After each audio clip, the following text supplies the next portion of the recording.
Everybody, welcome back to the channel, and we're going to review a novella from The Cosmere by Brandon Anderson, Brandon Sanderson, his creation, and really the brainchild of a genius. I think I can go so far as to say that.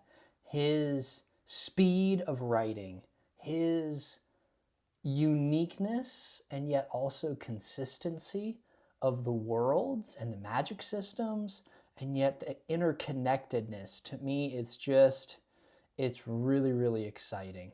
And I had been wanting to return to the world of Elantris for a while, the planet of Sel.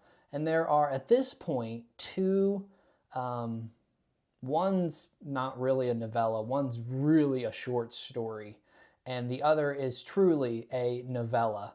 And that's what I'm going to be reviewing today. It's called The Emperor's Soul, of course, by Brandon Sanderson. And at this point, I don't believe he's intending to return to Elantris in the near future. He has expressed in an interview, at least a couple that I watched, that he would like to write a sequel. And I think that'd be super exciting because it's such a fun story. Again, it was his first published work, and I've done a video review on it. Maybe I'll link it in the description. But please read Elantris. You're going to love it. But what is The Emperor's Soul? Well, The Emperor's Soul is really a story within the world, and it surrounds a girl named Shai. And Shai is caught trying to simultaneously steal and replace a very important piece, a very important item in the Emperor's palace. And it's actually the scepter. The moon scepter is the name of it. And so Shai doesn't just go in and steal things. She is an extremely gifted artist. But in this world, forgery, and some who have the ability can actually rewrite the history of items and change their very souls, change the core of what it is. One instance would be after she's arrested, she is given a chance at survival. And the problem is that the Emperor has recently been attacked, and it's really left him brain dead. He's alive, but there is nothing there. And his attendants, they are desperate. And so this girl, who clearly is very, very skilled, they present her with an option. If you can rewrite, essentially, the Emperor's soul and embed it within his body, will not kill you for essentially breaking in to the palace. Now, how is she able to do that? Well, according to the magic system, not only are you able to rewrite the history of items when she's put into her room, and I say room generously, one of the first things she does is get sick of the small, craggy wooden table. And so she, with a specific rock and forging essentially a stamp, a soul stamp, she's able to press the stamp into the object. And if she has written into, not the code of it, but into the actual design of the stamp, if she has imbued that stamp with the proper history, that stamp will take and the object will transform to what she has rewritten it as.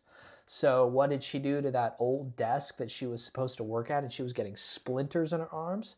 Well, she rewrote the history so that the desk and the table actually had been taken care of and not abandoned. And it took, and the table transforms into a beautiful piece. Of course, she's created that. She's done the research. But part of it is that it has to be believable. So the attendants say, if you can rewrite the Emperor's soul, reviewing about him, getting to know about him, and use that soul stamp, we won't kill you. And this is possible, but what's not possible is the time frame.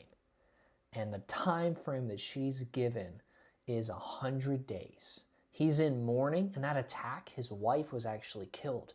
And so they're hiding under the guise of the emperor's mourning for 100 days. So she has 100 days, and she complains initially, if I had months and months and months, and if not years, maybe, but 100 days, you people have lost your mind. But what choice does she have? So she gets busy. And the only person that really is able to work with her is one of the emperor's closest attendants, his closest counselors, an elderly man who essentially is revealed to be almost like a father figure. Well, Shai works diligently, and as the time approaches, she begins to figure out there's some corrupted counselors around the emperor, and they not only want her to bring him back, some would want her to put into his new soul like a phrase or some type of back door so that he would be more inclined to obey them or be controlled by them. And more than that, she finds out that they're stealing her notes, returning them, but there must be another forger that as soon as they think that she's given them enough and this other loyal forger can finish it, she believes that she's going to be killed. So she's working. She has to make it believable. She has to make it real. But also at the same time, she has to plan her escape and be careful. And so it's such a compressed story. And it's so good. So please, please, please read it. Enjoy it. The Emperor's Soul. I'm going to give you a little bit of spoilers here at the end. So if you haven't read it, please go read it.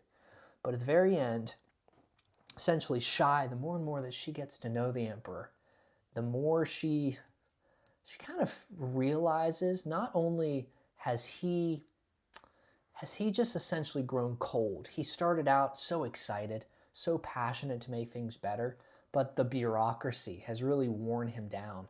And his counselor, and I'm forgetting his name right now. Oh yes, Gawatona.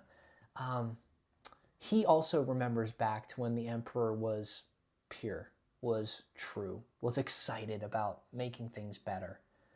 And so when she gets a chance to escape, she does the unwise thing, and she goes and wakes up the emperor. She makes sure that the stamp works because she's written into the stamp essentially a passion for what he once believed, a passion for what he once pursued. And Gawatona catches her in the act, sort of, and lets her go.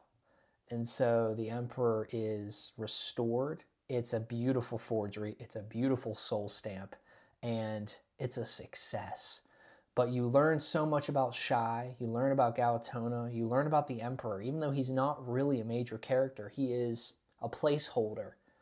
And Sanderson does a really good job of such a unique thing, but in a story that really was unlike anything that I'd read. So I so enjoyed it, and I think you will too. Thank you so much for watching. If you could like the video, subscribe to the channel, help to grow. Have you read Elantris? Have you been to this world before? And what did you think of the Emperor's Soul? Let me know. That idea of rewriting souls, of using the investiture of the planet to do your research, use your creativity. That's such an amazing thought. And so let me know what you think. Thanks for watching. We'll catch you on the next video.